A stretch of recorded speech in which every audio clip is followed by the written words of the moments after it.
الرحمن الرحیم۔ السلام علیکم ناظرین، میں طارق اسماعیل ساگر آپ کی خدمت میں حاضر ہوں۔ ناظرین کرام، حال یہ ہے کہ قبلہ اول پہ آتش و آہن کی بارش ہو رہی ہے اور آل یہود اور آل سعود اپنے محلات نما بنکرز میں محفوظ بیٹھے اس دلدوز منظر کا تماشا کر رہے ہیں، یہ سمجھ کر کہ شاید وہ محفوظ ہو گئے ہیں۔ آپ کو پتہ ہے ہٹلر نے جو بنکر بنایا ہوا تھا، آپ انگریزی میں فلم بنکر دیکھ لیں، سیکنڈ ورلڈ وار کی فلم ہے، آخری دور کی، آپ کو ایسی باتیں سمجھ آئیں گی جو میرے سمجھانے سے آپ کو سمجھ نہیں آ سکتی۔ آل یہود کی نسل پرست ناجائز ریاست اسرائیل کا وزیر اعظم نیتن یاہو غزہ میں فلسطینیوں کے نسل کشی کے لیے غزہ میں قتل عام کے احکامات صادر کر رہا ہے، اور آل سعود میڈیا پر گردش کرنے والی ایک ویڈیو میں سعودی ولی عہد اسرائیلی وزیر اعظم سے مسکراہٹوں کا تبادلہ کر رہا ہے۔ یہ ویڈیو اصلی ہے یا فیک، مجھے اس کا علم نہیں، لیکن اسلامیان عالم تو سعودی حکمرانوں کی مجرمانہ خاموشی پہ برہم اور بڑا پختہ ہیں۔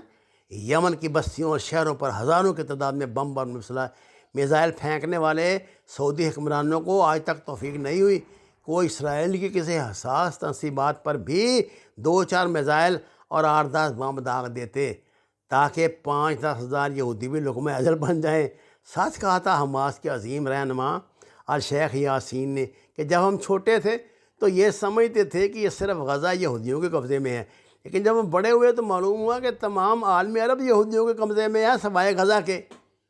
ناظرین کرام، ہم بڑی تصویریں دکھاتے ہیں، ننگے پاؤں عمرے ہو رہے ہیں، دروازہ کھل رہا ہے خانہ کعبہ کا، اور جنرل مشرف نے کبھی کعبے کا دروازہ اپنے ہاتھوں سے کھولا تو کبھی نواز شریف نے، کبھی عمران خان ننگے پیر مدینے کی سڑکوں پہ چلے، اور آتے ہیں وہی جن کو سرکار بلاتے ہیں۔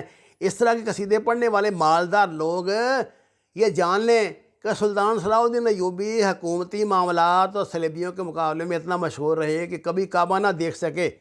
انہوں نے حاجیوں پر حملہ کرنے والے صلیبیوں کو ختم کرنے کا وقت تو نکال لیا، لیکن اپنی خواہش کے باوجود کبھی جنگ اور کبھی فتنوں کی وجہ سے حاجی نہ بن سکے۔ یہ کوئی انوکھی بات نہیں تھی، کیونکہ مسلم حکمرانوں کو معلوم تھا کہ مسلمانوں کی اجتماعی معاملات کا دفاع اپنی انفرادی عبادات سے پہلے آتا ہے۔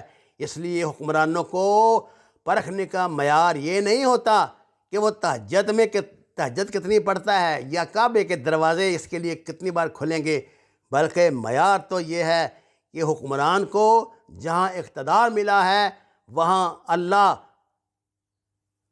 کا دین غالب ہے یا نہیں، مظلوم کو پروٹیکشن حاصل ہے یا نہیں۔ اب اگر کوئی حکم لوگوں کے معاملات کو بگاڑ دے، دین نافذ نہ کرے، سودی قرضے لے، ٹیکس غریب کو بھوکا مار دے، کفار کے حملوں سے مسلمانوں کو تحفظ نہ دے، کشمیریوں کو بھارت کے رحم و کرم پر چھوڑ دے، اور مسجد اقصیٰ کو یہودی قبضے میں، اور حج پر حج کرے، حاجیوں کو زمزم پلاتا پھرے، رات بھر تہجد وہ بھی مسجد نبوی میں پڑھتا پھرے، تو بھی اس کی خیر نہیں۔ کیا اس نے اجر نہیں کمایا؟ اور وہ نااہل حکمران کہلائے گا۔ یہ بات آپ جان لیجئے، اس حقیقت سے انکار ممکن نہیں۔ ہمارے جو اعمال نمائشی اعمال ہیں، اللہ کو ان کی قطعاً ضرورت نہیں ہے۔ اس سے بڑی نمائشیں یہ دنیا میں بڑی تہذیبیں غرق ہوئی ہیں، کبھی ان کی تاریخ پڑھیں، یہ کیسے لوگ تھے، کس طرح زندگی گزارتے تھے، کس طرح رہتے تھے، ان کے پاس کتنے گھوڑے اور ہاتھی ہوتے تھے، ان کے محلات آج بھی جا کر دیکھیں، ابول ہول آپ جا کر دیکھ لیں۔ انسان اس کو بنا سکتے ہیں؟ پتہ نہیں کہتے جنوں نے بنایا تھا کہ کس نے بنایا تھا۔ ناظرین کرام، یہ باتیں دنیا میں کام نہیں آنے کی، ہماری چلاکیاں، ہماری ہوشیاریاں سب یہیں رہ جائیں گی۔ اللہ صرف عمل کو دیکھے گا۔ عمل ہے تو بات کرو، عمل ہمارا کوئی نہیں۔ OIC کا اجلاس ہوا ہے، کیا کہا ہے ہم نے، کیا ملیشیا نے کہا ہے، کیا ترکی نے کہا ہے، اللہ کو اس سے کوئی غرض نہیں۔ اللہ صرف آپ کا عمل دیکھے گا۔ وہ بچہ جس 3 سال کا بچہ جس نے اپنے ہاتھ میں پتھر پکڑا ہوا ہے اسرائیلی فوج کے لیے، وہ آپ سب پر غالب ہے، آپ کے تمام اعمال پر غالب ہے، آپ کی تمام نمازوں پہ، آپ کے تمام نوافل پر غالب ہے۔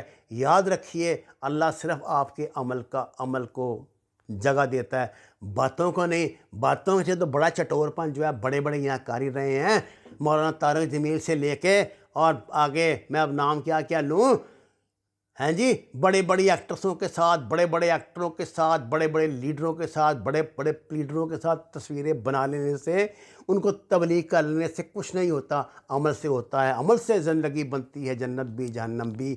یہ خاکی اپنی فطرت میں نہ نوری ہے نہ ناری ہے۔ وما علینا الا البلاغ المبین۔ درخواست ہے قرآن و نماز کو ترجمے کے ساتھ جانیے، ہمارے چینل کو سبسکرائب کریں، لائک دیں۔ سچ کے سفر میں ہمارا ساتھ دیا، آپ کا بہت شکریہ۔